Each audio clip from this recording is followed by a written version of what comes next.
me. All right, I'm here with Shane Sinenci, 2018 candidate for Maui County Council, the East Maui seat. Aloha. We're going to walk story and learn a little bit more about his plan to make Maui a better place. So Shane, can you tell us a little bit about your background and what made you want to become a council member? Sure. I'm a teacher at Hana school in Hana for almost 20 years now. I'm a special education teacher, so it's been a really rewarding experience working with kids with special needs and some academic challenges. I've also been really involved with my community the last 20 years. We've worked with the Hana Community Association. We've also worked with the Ahamoku Councils. It's a cultural resource management entity with the Department of Land and Natural Resources. The fun part has been coaching through the last 20 years, anywhere from soccer, volleyball, the Makahiki games. Right.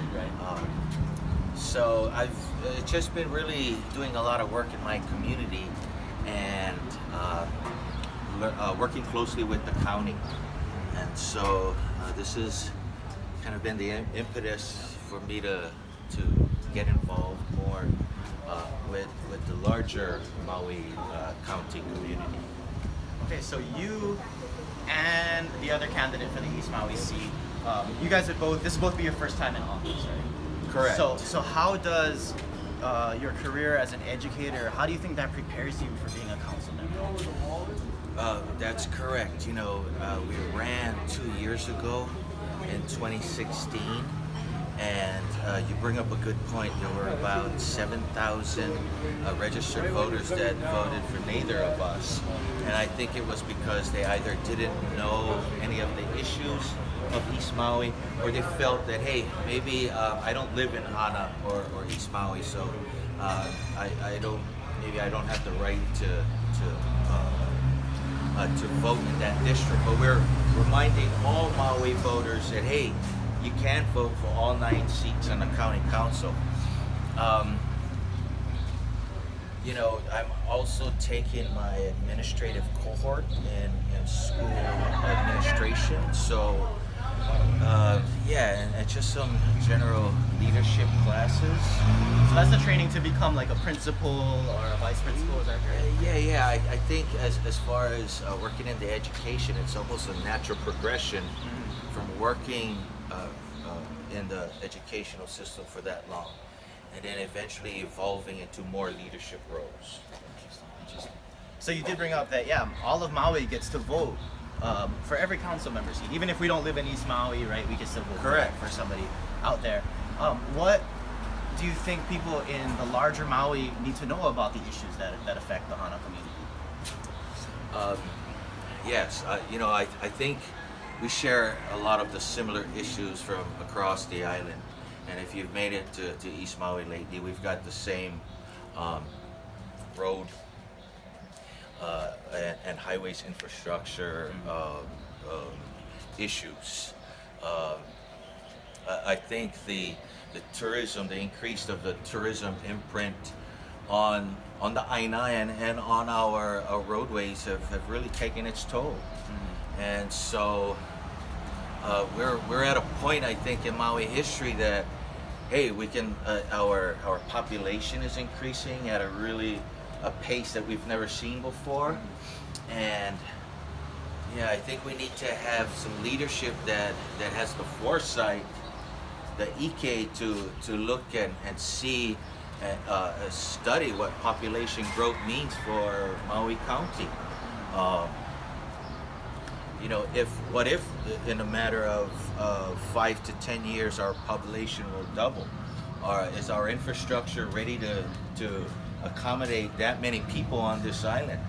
Do we have enough roads? Do we have enough food? Do we have enough housing, to accommodate all these people? And so I think it's going to take a concerted effort by everyone, including state and county officials, to just really sit down and have this discussion and make sure that whatever we need is properly funded. Yeah. So like Hana and East Maui has a reputation for being really close to the roots, really connected to culture. And you mentioned that you're a cultural practitioner. How does that inform like your philosophy and what you want to do as a councilman? That's a good question. You know, the cultural values, I think the cultural values are the most important. We've seen, we're looking to keep our small communities as they were and keep the traditions. Our slogan this year is to put our communities first. You know, I grew up with some great community leaders, and I'm sure you have too. We want to honor those leaders because they're such a great resource for the community. We want to strengthen our community plans because if there's going to be permitting and projects coming through their community, we want communities to have a say in what happens in their own backyards. We also want to make sure that communities have fair representation on boards and local boards and commissions. You know, a lot of the times people that are on these boards and commissions don't even live in the district, but they're making decisions for the people that do. Right. And of course we also want to, for us in Hana, you know, we need to be better managers of our natural resources. We need to be better at environmental stewardship. You know, these are all the things we're concerned of living in East Maui. We've been inundated in the last couple of years with a slew of invasive species. You know, so some of these things we just need to be properly funded so that we can address these issues and we can keep our home, you know, as it always was. You know. Right. Awesome. Thank you, Shane, for joining us for a walk story. We're at the banyan tree. That means it's time to say goodbye, but I want to thank you for spending your time with us on a Saturday. And don't forget to vote, August 11th. Mahalo.